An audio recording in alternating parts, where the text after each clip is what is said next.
Thank you so much for joining me today for choosing your HR system.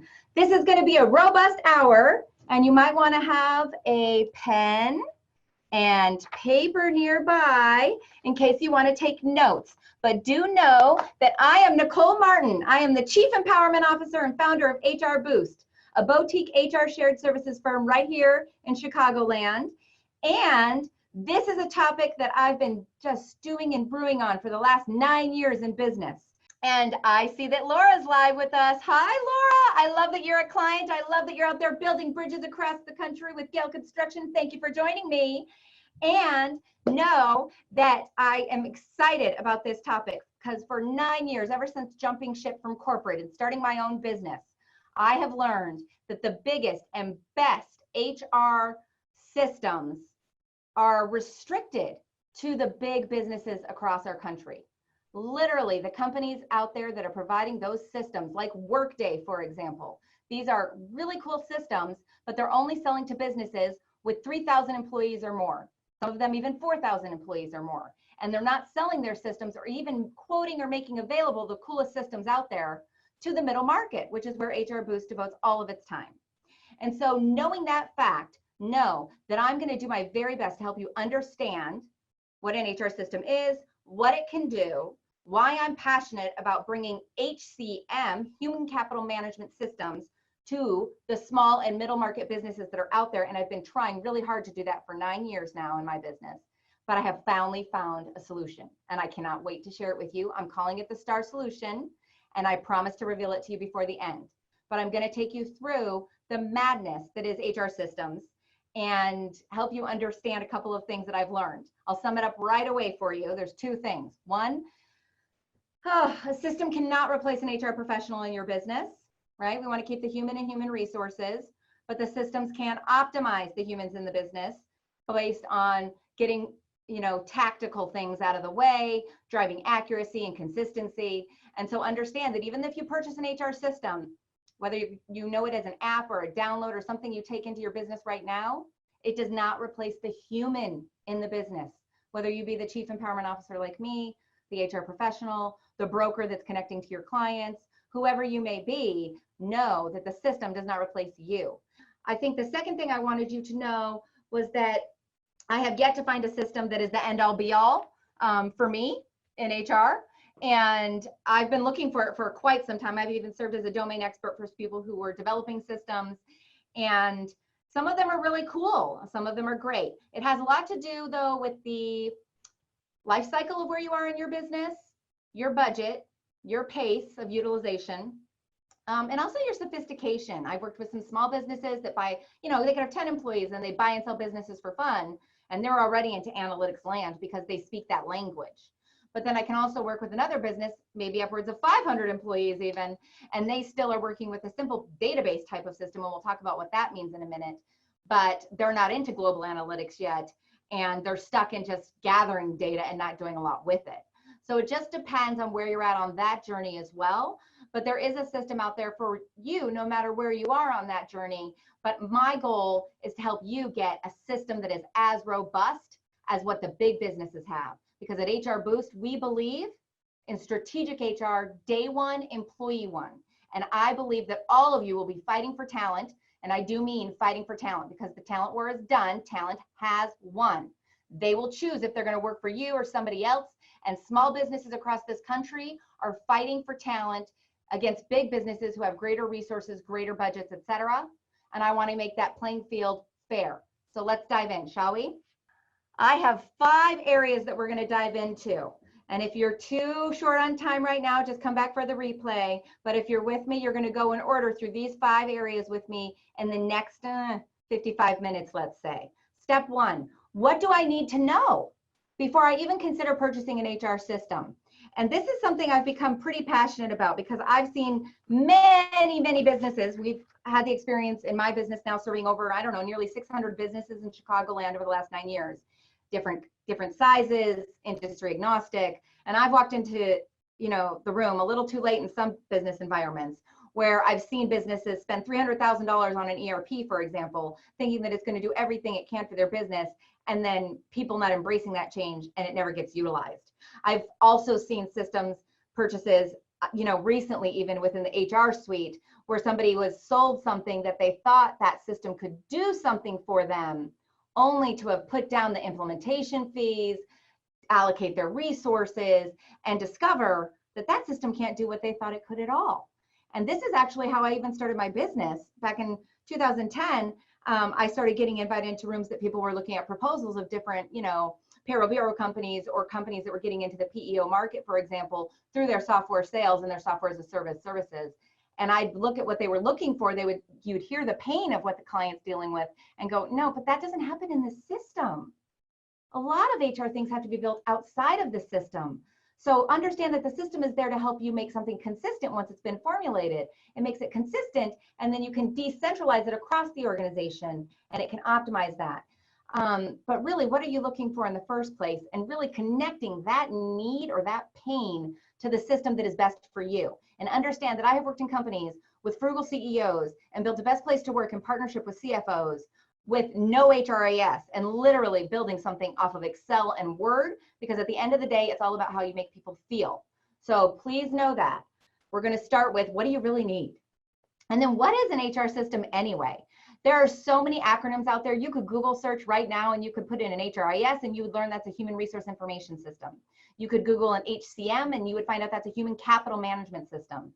And then you could also go further to say, what's an HRMS, right? It's like alphabet soup. Human resources management systems. There's these three buckets, and we're going to dive into what differentiates the three so that you can better understand what that language is, you know, a little bit of alphabet soup for you. But bottom line, every system falls into one of those three buckets. And if it doesn't, then you're dealing with a system that is not robust or holistic in nature within HR framework. It's kind of maybe an app or a solution that just targets one area of HR, be it applicant tracking, for example, systems, or performance management systems, or reward systems. They're just hitting one vertical of HR rather than a robust HR system that comprises all areas of HR tactics to impact HR strategies in your business. The third thing we're going to talk about is logic, because understanding logical paths is really important. I feel that you want to know why you're collecting data, and that you're not just collecting data, but you know why you're collecting it, and then hopefully get you to the place where you understand that you can put data into action. And how do you do that, or what systems do you need in order to do that, if that is something you're seeking to do? The fourth area that we're going to dive into is data-driven outcomes.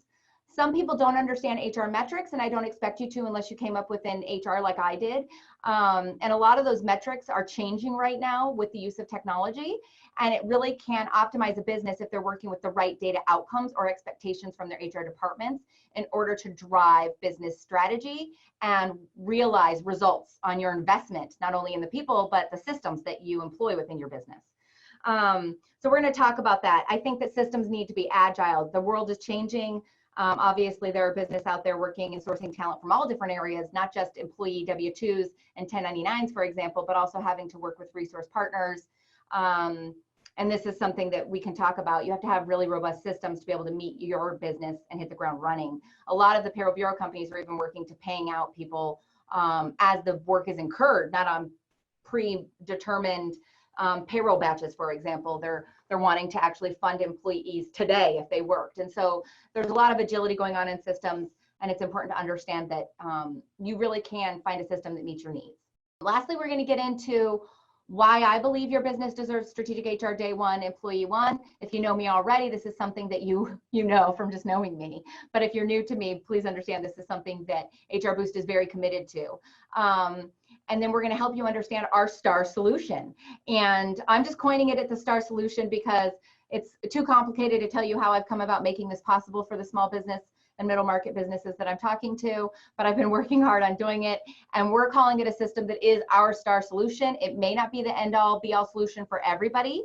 Again, I hope I made that clear. We are system agnostic to a certain degree, especially depending on your pace, your budget, and the sophistication of what you're trying to do with your business. There may be a different solution out there for you, and we will tell you that if that is the case.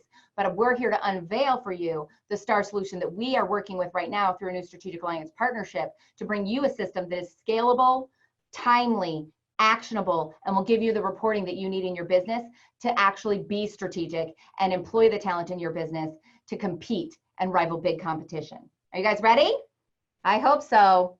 I'm ready. Okay, let's go. We're going to dive into step one now. What do I need to know before I consider purchasing an HR system? These are 4 phases of evaluation that I put forth to you because a lot of businesses rush through this framework right here. Sometimes businesses are reacting from a pain. I call that reactive management or triage in some cases, and we deal in that in the small business market here at HR Boost. But I think that it's really important when you're putting money into systems that you're thinking about your business, not just today, but really where you want your business to go 4 or 5 years into the future. And I want you to think big with that also, like really dream your business to the state that you'd like to see it in terms of resources, people, geographic region even.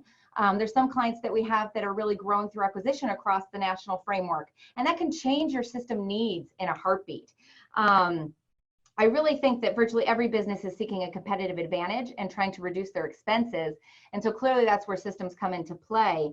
But I definitely feel that the selection of an HR system is invariably more complex than at first glance, especially for those of you that haven't worked in HR systems. I think HR professionals, they're ingrained to knowing HR systems or they've had to work with them, but it's really usually the buying decision that resides with maybe a CFO, a COO, even an owner of a business, a CEO, and they're relying sometimes on somebody else's expertise to help them know if this is the right decision for their business. And that's my motivation for this webinar, in fact. I've talked with CFOs, I've talked with CEOs, I've talked with business owners who have literally made buying decisions based on the influence and the recommendation of somebody that was feeding their business strategy from a systems perspective, and that person's background was primarily in sales. Well, sales obviously has a one-track mind unless you can really bring somebody to the table that has maybe that HR mindset to help you understand how that system is going to work for you. And that HR professional also has to have the mindset of understanding the business overall, not just their HR mind, but how does HR interact with finance, marketing, operations, etc., in order to know the best system. So keeping that in mind, I want you to know that we feel you should start with the inception phase. What's your primary goal? What are the needs of your system? The elaboration phase, making a bullet pointed list, please, of what identifies the system for you. What do you want that system to do? And some people don't even know the capabilities of what systems can do for them, but I think dreaming up what you really want for your business, you have the right to list that out in bullet points and demand it from every vendor that you meet with and see if that system can do what you want it to deliver. In some cases, you really do need an expert at the table, and that's where HR Boost comes to play. We like to start with people and take them into the request for proposal phase. We have done this for many of our clients, especially those on a retainer basis, and we've brought many different players to the table. To date, I can tell you that all of my HR consultants that are embedded within businesses have their hands in all the payroll bureau companies that you can imagine within the Chicago market, and they've taken companies through the implementation of those systems far beyond the sale or the close of the sale. And so understanding what you're looking for, being agnostic about that, and just thinking what's best for the business, not what's best, outside for the sale, but what's best for you, that's something we are committed to. And I think that knowing it's important to understand thoroughly what your needs are is really what we'd be looking for from you. So if you don't know that right now, know that you'll be needing to come to the table with that bullet pointed list, and then make sure you have the right partner side by side working with you as you evaluate the best system for your business. Okay, with that being said, I want us to dive into alphabet soup. What is an HRIS system anyway? I bullet pointed it here for you. HRISs, again, are human resource information systems. This is something that gives you access to analyze information and data for which that system houses or collects based on something that you or someone on your team has keyed into that system, and that's where these fields come in. It may have recruiting capabilities. The sophistication of those recruiting capabilities is unique based on the HRIS provider. Some of them might actually have metric data outputs, might be able to integrate with other job boards, for example, and post positions for you and have reciprocity between those systems of the HRIS and the outside market of social media systems. So this is something you might be seeing. Benefits administration. This is interesting. Some systems within the HRIS framework have intranet pages, and that again is somebody in your system, your business, I should say, that has to actually key the intranet page, put up and upload the summary plan documents, summary plan descriptions, the schedule of benefits, for example, the cost structure that's available to your employees. And again, this is just uploading something. So this is just a database again, but it's making it transparent and visible and private maybe to your community of employees. Absence management. This is, sometimes it's a scheduler, sometimes it's just a calendar. This depends on if you have a time and attendance system integrating with your HRIS system. Some HRIS systems do sell their own modules of time and attendance systems, and time and attendance systems are time clock systems. These can get pretty sophisticated. They are add-on system purchases or hardware purchases for your business outside of an HRIS. And so understanding, again, the scope, the geographic region, mobile capability. Do you have guys working out on the ground in crews? How mobile capable does your system have to be? Again, these are all evaluation things based on what's the right system for you, but understand that that absent management can get pretty sophisticated with the right time and attendance plugin. Some companies who are selling their time and attendance plugin under the umbrella of their human resource information system might have a time and attendance system that is not super robust. And that's okay, as long as you're not looking for a sophisticated time and attendance module or system. And I ran into this recently with a client who just signed on a dotted line before we got there for an HRIS system for their payroll and all of the things you see here on the screen. But you'll notice that time and attendance was an add-on. And then when I happened to be in this meeting, a gentleman from operations walked through the door and he said, you know, I really want to get through the GL codes and make sure that the GL codes are mapping now that we purchased this time and attendance system. And I asked the HR person who was at the table, because we work warm in HR, did you ask the vendor how many layers deep does their job costing go for codes on, you know, job codes, payroll codes, department codes, things that are within your system? And she said, I think it might go 4 layers deep. And I thought, well, that's a problem if on the floor we're needing GL and job costing codes to go 30 layers deep. Then next thing you know, your payroll system or your HRIS system is not able to bridge and speak potentially, even if it's not connected directly. You're not even able to export data to make it meaningful to maybe the operations manager who wants to put it into action so that your departments are working together to benefit that business. So these are kind of technical questions. I give that to you as a real example because most people don't know to ask that question unless they've been there, done that. And this is, again, where you need a good partner to work with you in understanding the complexities of maybe your system needs, and from an, you know, an unbiased perspective. Okay, compensation. From an HRIS system, you will have maybe a database available to you where you can house your salary structure or how people are paid. It's going to be very basic within an HRIS world. It's not going to be super robust and integrating with budgets. And I'll talk about that on the next slide. Training, it's training record. It's going to house maybe that training took place and tie it to somebody's employee record. Again, data entry, and maybe you can extrapolate reporting based on the data entry that you put in from a single point.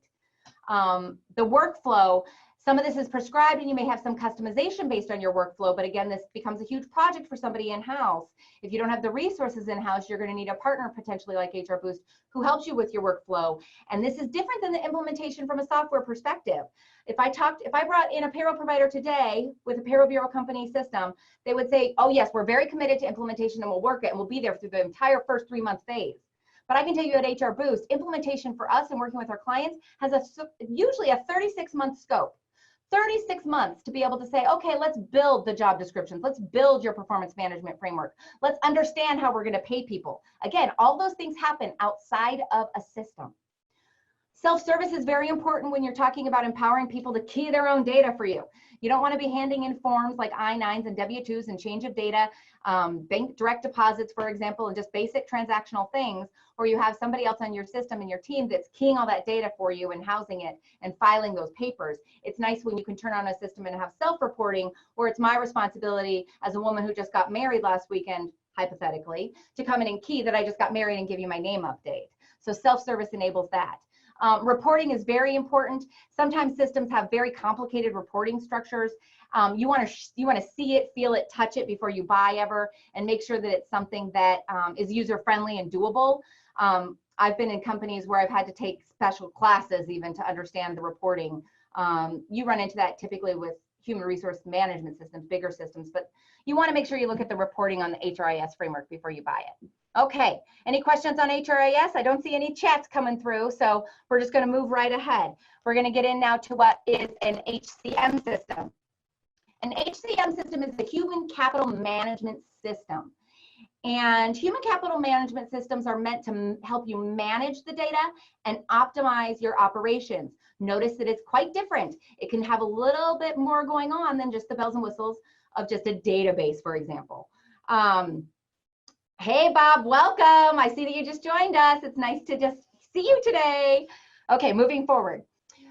When you look at this, I kept all the bullet points that are included in a human resource information system on the prior slide, but put the new things that are part of or in addition to what's available in a human capital management system in green for you. So as you can see here, a human capital management system will take something that is not available in an HRIS system, but that is important to most businesses today, which is onboarding.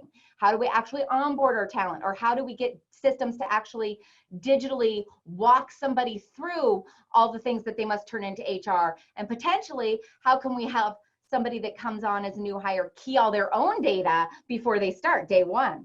That's what an HCM system can do for you. Performance integration is really important. And I think performance, when it's ideally, it gives you not just a performance management framework where you can house how you're going to conduct performance feedback and relationships in your business, but how can you actually put that into development plans? And so some systems with HCM tie into succession planning, which you'll see a bullet point there in green. That's where you can actually create maybe the learning path or career framework for job family progression within a business, and digitally with technology as well. Position control is something about security and building really robust security frameworks on the back end of systems so that you can have a number of screens that are available to people that work for you at your operational management levels, but you're able to actually customize the security around who sees what. And this is something, again, a project that's part of your implementation. At our experience at HRBoost, it can take upwards of maybe 8 hours with somebody who really knows how to do it, working with somebody who really knows what they want to do. Right? So this is pretty robust framework, but it's really important for businesses that are growing through acquisition, or have spread geographic region, or have operational leaders that they want to empower to see data at their fingertips and not be calling into corporate all the time, or having them always have to go see Sally for the information that they need. So that gets into the position control framework and span of control. Compensation planning is very different. Compensation strategy planning is very different than the bullet point of just compensation above in an HRIS system. Compensation planning is where I could get on the phone with somebody who's in the implementation phase of a human capital management system, and I could say, how do the budgets set up within this software system? If we give the system budgets, for example, for different operational areas within this business, am I able to allocate budgets to Joe, Bob, and Mary, and I'm able to actually integrate it to their compensation merit matrix or their merit table for performance integration, where they know they can get, 3% a cost of living increase, let's say, even though I'm not a fan, I'm more about pay for performance, but let's say they get a 3%, and it's ultimately where they can tie that 3% within a framework of $10,000 that they have to give to their talent this year for merit increase. So it actually enables budget integration to how we actually give them a framework for performance management, the policy, if you will, and then puts it in the hands of the operational leader at their desk to propose and make all their recommendations, digitally send it to whoever approves that, get approval, and then allocate that approval back within the system. That is compensation planning, very different than just putting what somebody can earn within an Excel spreadsheet that's housed in an HRIS, for example. Global analytics are pretty rich, and global analytics is where most businesses want to be, but they don't have the systems to be able to do it. Again, what I said before at the very beginning of this was that most human capital management systems that are out there and within the budget framework available to small to middle market businesses, they're not even selling to businesses with less than 3,000 employees. But I would say a business that's going from 10 million to 25 million and wants to scale and sell in 4 years for 58 million, like my first managed services client, this is a client that needs global analytics and deserves it. So this is why they need HCM. Okay, moving forward. What is a human resource management system? A human resource management system is when you get the full suite. You get the full suite of everything we talked about in HRIS already, with the full suite of everything we talked about in human capital management systems. And now you have a human resource management system.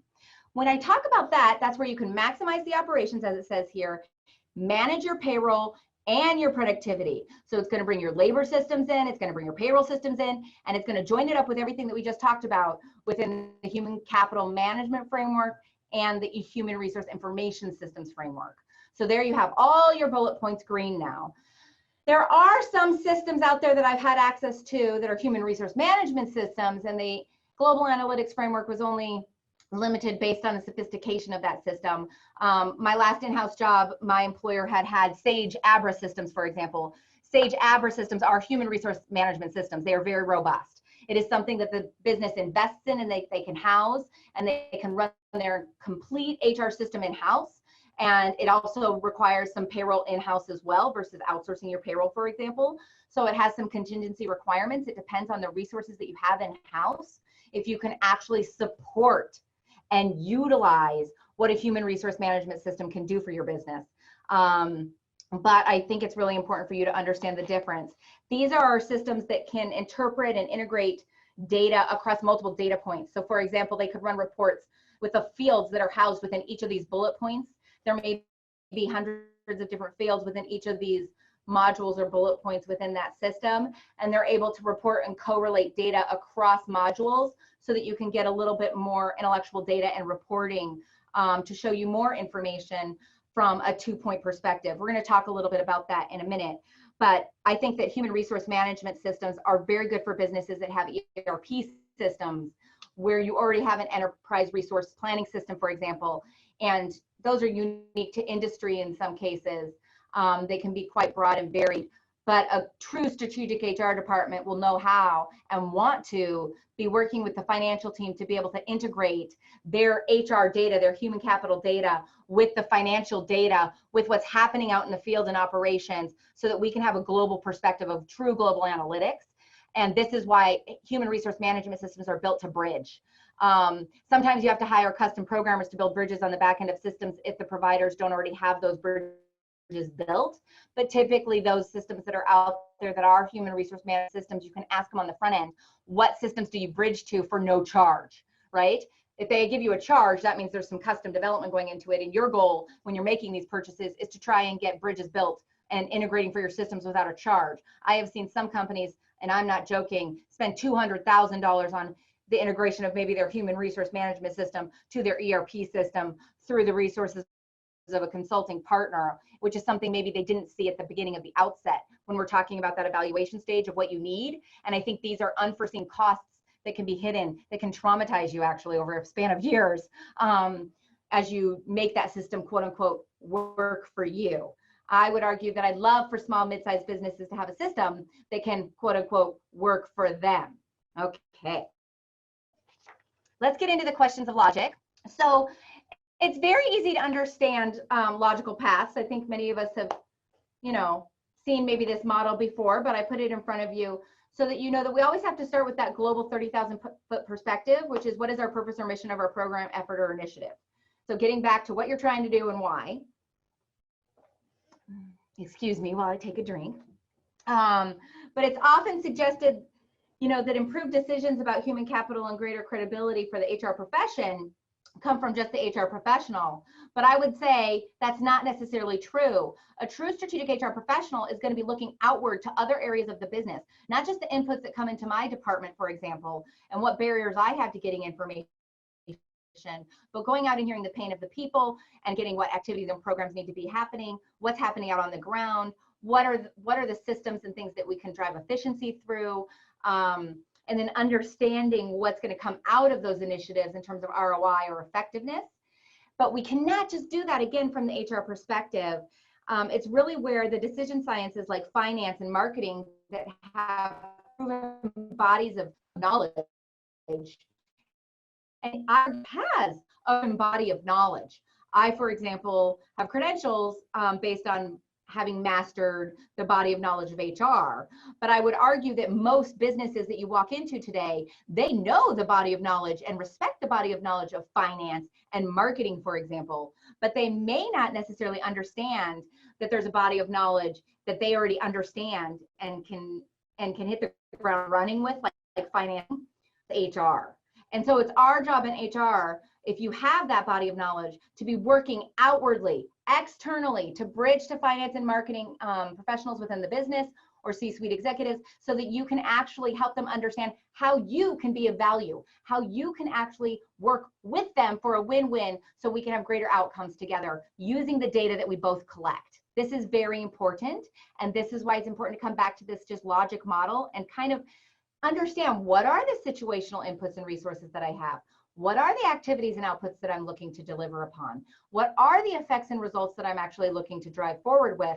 Then you can get a context and know that it's not just internal, but they have to be looking external. And it's those external things that can really squeeze a business, whether it be regulatory, competitive frameworks, what's happening in your backyard, what's available in your backyard, whether you're competing locally, nationally, or globally.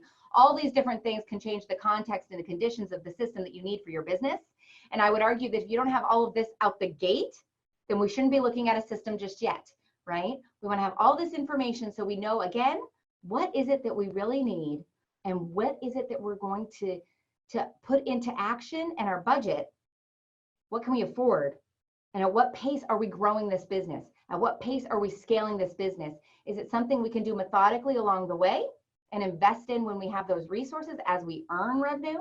Or is it something that, no, I've got the funding and the resources right now, I'm going to hit the ground running and I want to scale? Well, then you might be able to buy something that's a little bit more robust. So understanding this is important.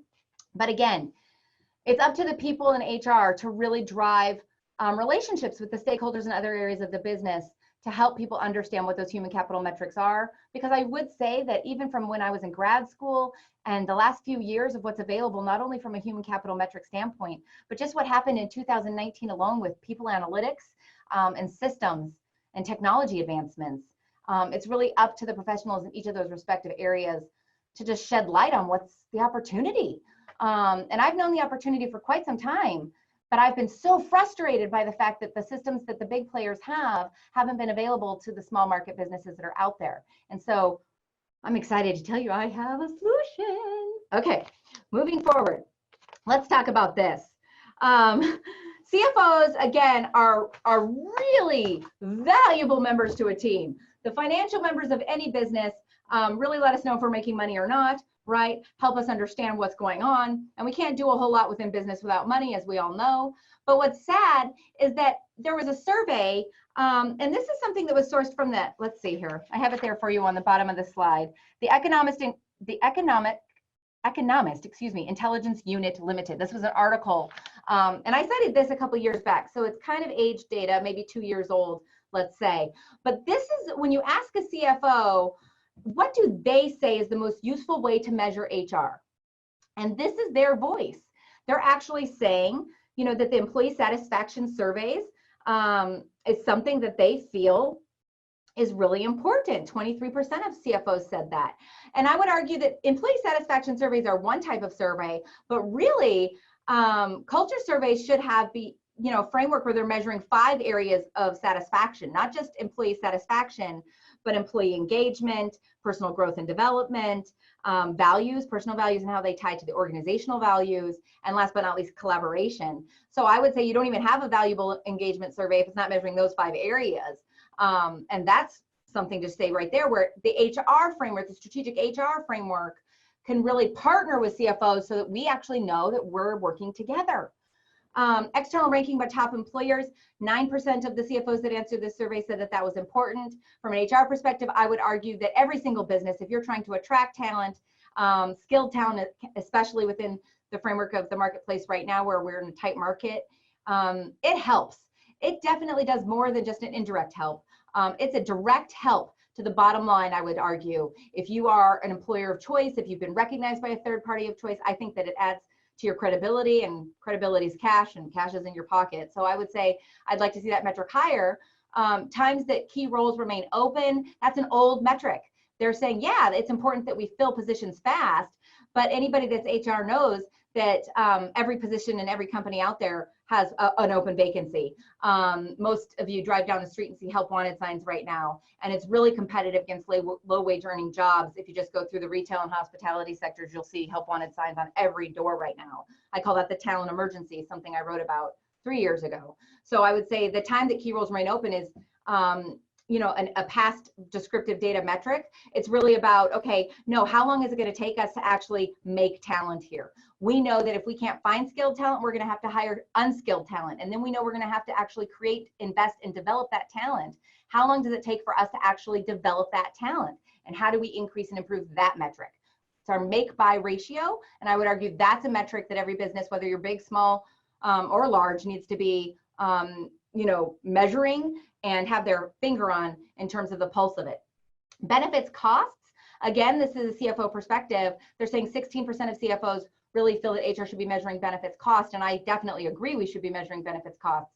But I would say we also need to be measuring benefits choice, and we need to be actually looking at how people utilize our plans, and not just offering benefits because employees and everybody says that you have to offer benefits to attract talent. I think it's something where you should really ask the employees, what kind of benefits do you want? And finding out the utilization of that and really customizing the choices at the cost that we can afford, so that you're not just putting benefits out there to like check the box, but make them value added really in terms of the perception to the employee group that you're speaking to. Compensation costs relative to industry. This is called benchmarking or marketplace benchmarking. And this is really important. It's moving fast in a lot of different areas. And in some places, it's exceeding external marketplace. A lot of companies are having a hard time keeping up with it. And some companies are scaling through part-timers, offering part-timers benefits, all kinds of things are happening. It's really important for you to take an internal look, however, on your mission critical positions, knowing which positions are key to you and understanding which positions that are key have an internal valuation on the value of the job. You can actually add maybe even a 10% or 20% unique identifier on the salary benchmark to help add value of showing really what that position's worth to this business. And I think that's something that is a strategic conversation that must be happening in every business that's out there. So the accountability really is in HR. Hopefully through me just sharing my 10-second spiel on it helps you understand how important it is to have an HR partner working with you and your finance partner in understanding how to drive strategic HR integration day one. This is an analytics path to business value. This is going to just be a lens for you to help you understand data. And when we're collecting data in HR, yeah, a lot of companies, whether you have 5 employees or 500, you're collecting data. You're housing it, you have a responsibility to keep it protected. Personal health information, in fact, if you're over 15 employees, is regulated by HIPAA. And every company has some responsibility to work ethically with the data that they collect, especially within the cybersecurity framework today. So let's just talk about the fact, yes, and we're going to own the fact, yes, every business is collecting data. Now, what they do with that data is different. A lot of companies that are in the small to middle market arenas, they're collecting descriptive data. And if they were using systems, for example, they might be able to extrapolate reporting that shows them what data it is that they have. So it's a backwards look. It's a historical look backwards. What may happen is predictive data. Predictive data is where you actually want to understand trending data. Again, something that happens in the past, where we're able to look at what has happened in a particular department with respect to turnover, which is a backward-looking metric. How many people left, right? So if we just did a turnover report, and we said how many people left in the last 12 months, that's descriptive data. But if we say how many people left in the last 12 months, and what does that trend for the reasons in which they left, a different metric field data from surveys or exit interviews or whatever it might be that we pivot from. So 2 data points. Then we can say the people are leaving the business, but based on the reasons as to why these people are leaving, 20% of this is regrettable, but 80% of it is really not regrettable. And of the stuff that was regrettable, what is the trend that those issues are going to impact others that leave us in the next 12 months? That is where your data and the person who's interpreting the data of those 2 data points becomes prescriptive. It's where it can be a recommendation that's given that will actually prevent something or put it into action for your business and affect the outcome. What will happen? So that's where you want your team and your systems to be working together in order to make sure that the data that you're collecting is doing something for your business. And understanding where you're at today is very important. Most businesses that we walk into are working within descriptive data. A lot of businesses that I've walked into, whether they be startups or all the way to 500 employees, again, our target framework, middle market, a lot of these businesses have been collecting descriptive data for decades. And even the newer companies that are coming up, they're reactive to their growth. They're forced to just collect data. But how can we put that data into action? How can we actually analyze that data? And then what can we do to make that data work for us and drive our business outcomes? That is the question I want everybody to be thinking about in terms of their system choice and their partner choice. So strategic HR, what are some of the data-driven decisions that HR can drive for you when they're working with you? And these, I would argue, are decisions that deserve to be happening, again, with a business that's a startup, all the way to a business that's been growing and scaling and has hundreds or thousands of employees. These are the outcomes that you want to be measuring. Are you deploying your labor efficiently? Are you diagnosing and preventing your turnover? Again, when and why? Sometimes you can have a lot of turnover, but it could be managed turnover. You may be doing a shift in your business. You got to understand what ratio of that turnover is leaving, and also the productivity of the people that you have on your team in the bench strength. How productive are the people that we have that are here working with us, and how can we maximize their opportunity to continue to grow in our framework? A different metric that you could be looking at, ensuring that quality and performance. Identifying areas needing employee engagement. This is by comparing location to location. This is really important because if you don't have culture by design, you have culture by default, which is where whatever operational leader you have in the field at respective locations that you have, the strongest personality wins. And so you could have grown through acquisition and have a company, you know, in Arizona and another one in Florida. But if you're not measuring the culture in each of those respective departments, be it wherever they are, and then comparing it back, we're not able to actually understand what's happening within our framework of different locations by different leaders that we put in place to empower and optimize our culture invitation. So identifying those areas is really important, knowing if you have systems, tools, or resources to measure that. I would say that the investment that you're making in people and systems, you want to realize those results. And so this is just something I give to you to help you understand. These are some of the things that you should expect to want to measure out of your HR department. And if you don't have that, sit down with your HR partner and ask them what they're doing to help you analyze these data-driven results that you hope to seek out of either the use of their system or their talent. And hopefully you have an HR partner that can really answer these questions for you and take you on this journey. Because again, strategic HR day one, employee one is what you deserve. And I think that some of this is done with systems and the optimization of investment in systems, but some of this is going to be employed again with the recommendation of experts and partners that take those two data points and make recommendations based on what's being seen, which is expertise. So keep that in mind. But this is where I would argue too, human capital management systems matter. If you have just an HRIS system that's not working for you strategically to drive strategic data and data points and interacting with your ERP systems or systems other than just that HRIS house, or you don't have an HR partner that can interpret that data and make recommendations, well, then that's where you really need to be moving towards a human capital management system. If in fact your system is, you know, not working for you, and if in fact your business is sophisticated and ready to grow and scale to the point that you're going to use and fully utilize all the bells and whistles of a human capital management system. We're here to help you at HRBoost. I hope that that's something that I put out there for you. I really do think that the difference is in the people.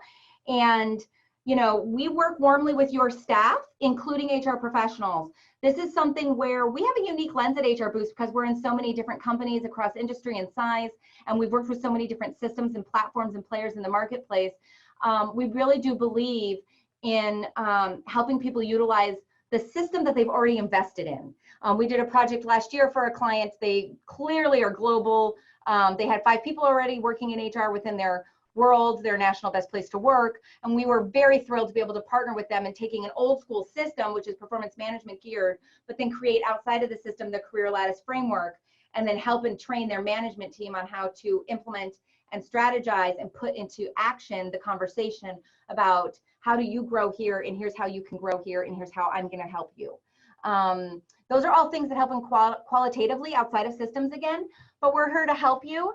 And I think that we at HRBoost are really skilled at creating change leaders, not change managers. Change manager to me is something that just indicates somebody that's dealing with reactively people's reactions to change.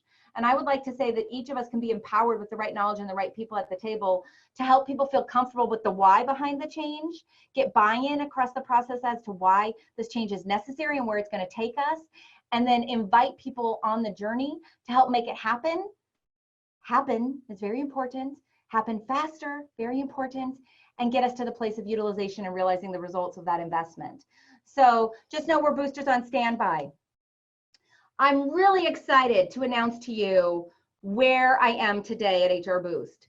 At HR Boost, like I said, I've been working in this business, in my own business, and in the consulting world of shared services. And boy, most things that are available to the middle market, small, mid-sized businesses, are the payroll bureau companies who are striving to evolve their systems. And some of them have some pretty good bells and whistles. We've been playing in some of those systems. Some of them do have good implementation on the front end, but again, they may not be human capital management systems. They may very well be HRIS systems. And so I've been still very passionate in searching for a human capital management system that would allow me to get to the middle market and provide it to our smaller clients. A lot of the clients that have been wanting this from me have been open to us bringing that to the table. And when I went out to the largest shared services summit in our country, quite honestly, and I went to some of the bigger players and learned that they don't provide their systems to businesses with less than 3,000 employees, I was still challenged. And I got excited a couple of years ago with some of the bigger players that are out there, Ultimate Software and Ceridian, for example. They started coming to play in the middle market, going down to businesses with as low as, 65 employees. That's nice. And then when we bring them in, I'd start bringing in these systems, which I'm excited about. They're human capital management systems, of course. It's not apples to apples, you guys. It's like selling, moving from an apple to an orange, something with juice, right? And so when I think about that, I was excited. We'd bring it to our companies and our clients. And what happened was the clients couldn't afford it. Yeah, the system's there. Yeah, it has all the bells and whistles. Yeah, it's available to them if they had 65 employees, for example. But the provider that I brought to the table would have very large implementation fees. And those implementation fees would be something that would right away turn off the client. It's where the client couldn't afford $20,000, $30,000 in implementation costs. No way. I mean, who could? And so that's where the small to mid-sized business was at a disadvantage.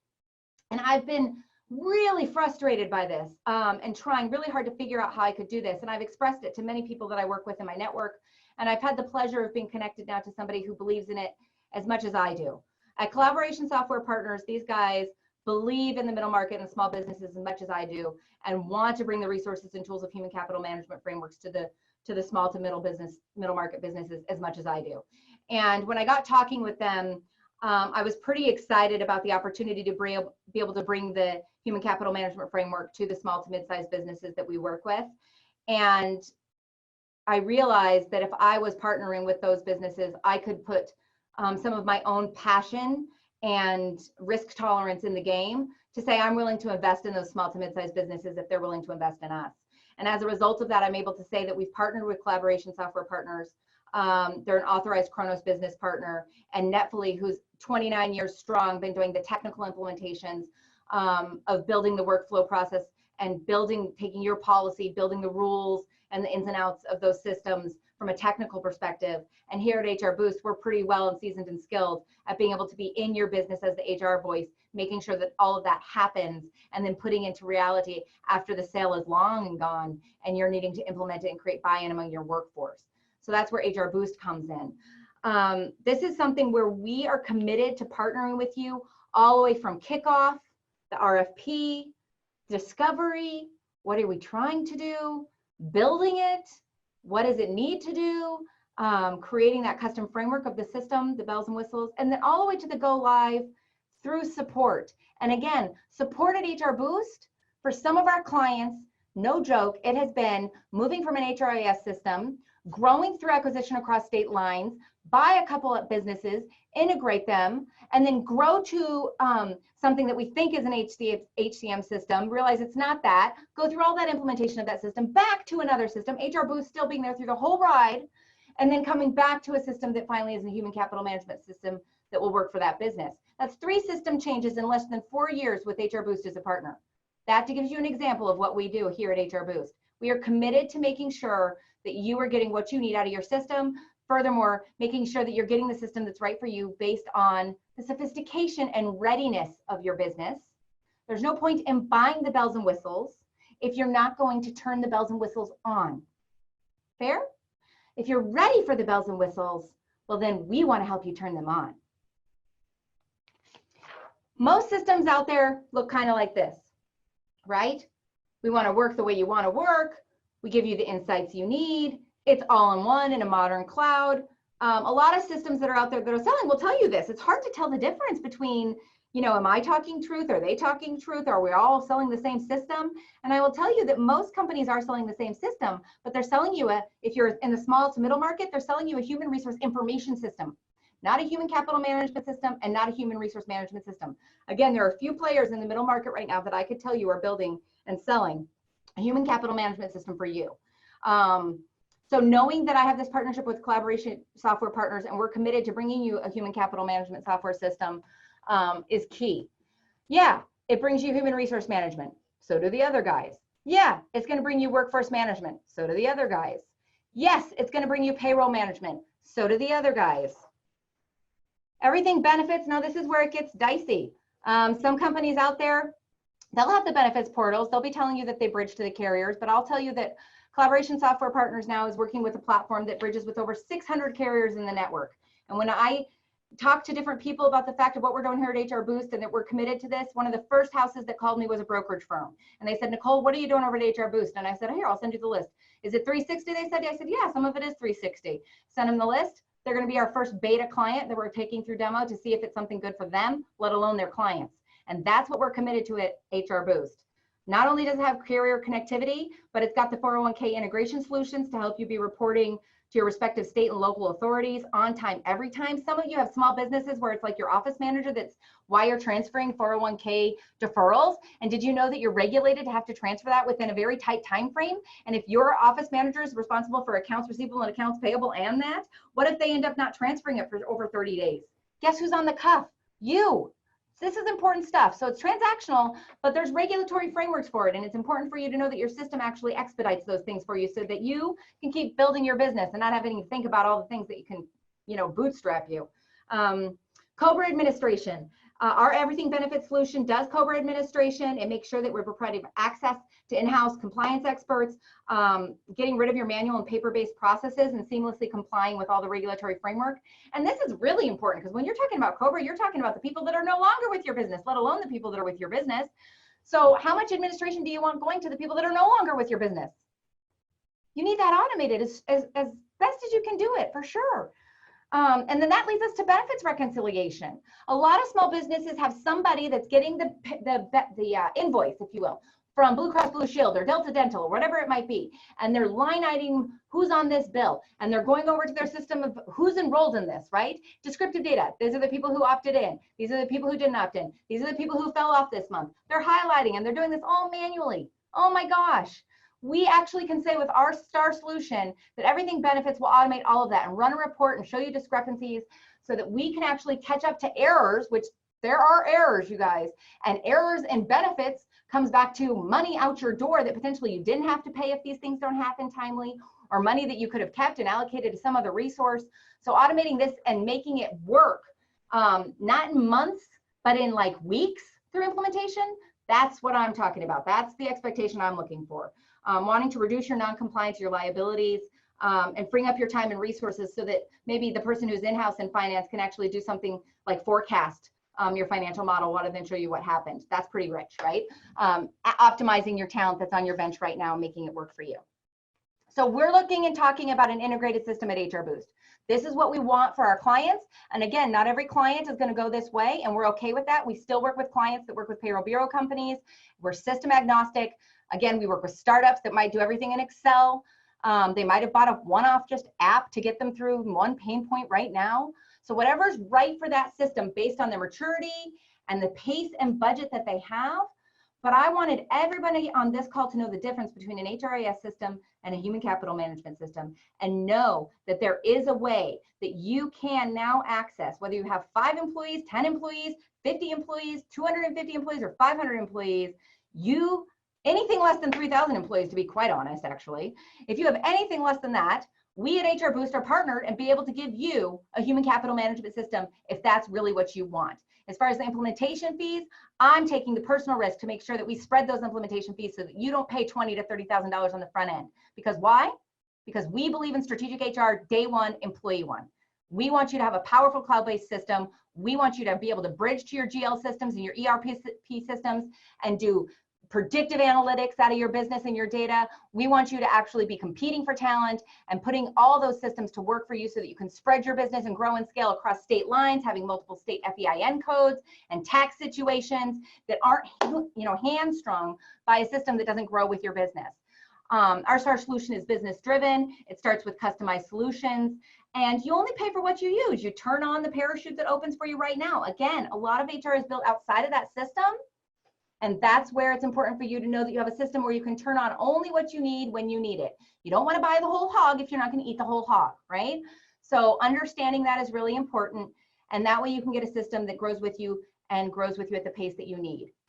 My goal is to get you to something like this: an executive overview, a human capital investment overview, a custom analytics dashboard. Custom analytics, because every business that I go into has metrics that mean something to them that aren't universal, especially if you're doing proprietary growth strategies. You're going to have something that's a unique metric, and you want to be able to have a dashboard that you can build and show up in those meetings and say, hey, here's our human capital investment strategy. Here's our metrics this month, our quarter, our year. Here's how we're improving. And now small, medium-sized businesses can get there. I'm excited. I hope you are too. My call to action for all of you, if you're interested about our STAR solution, is our next demo is going to be March 16th at 1:30 p.m. You can go to this link right here on the screen and you can register, and our partners will be available on that call to answer any questions, show you what I'm talking about, show you the system at hand, and then you can move forward. If you're looking for just a consultation with HR Boost, just to talk and find out what your needs are, talk about where you're at right now, you can use this link to book to a meeting at any booster on my team today. We're meeting with clients all over Chicagoland, to be quite honest with you. And that's just hrboost.com/consultation, an open booking site for anybody on my team. Just let them know you're looking to talk HCM or systems, and we'll come out and meet with you face to face and just hit the ground running. Let's see what we can do to give you the boost that you seek at HR Boost, Strategic HR, Day One, Employee One. And we hope to be the HR Boost you seek. Thank you so much, you guys. Make it a great day and enjoy the afternoon. Bye-bye.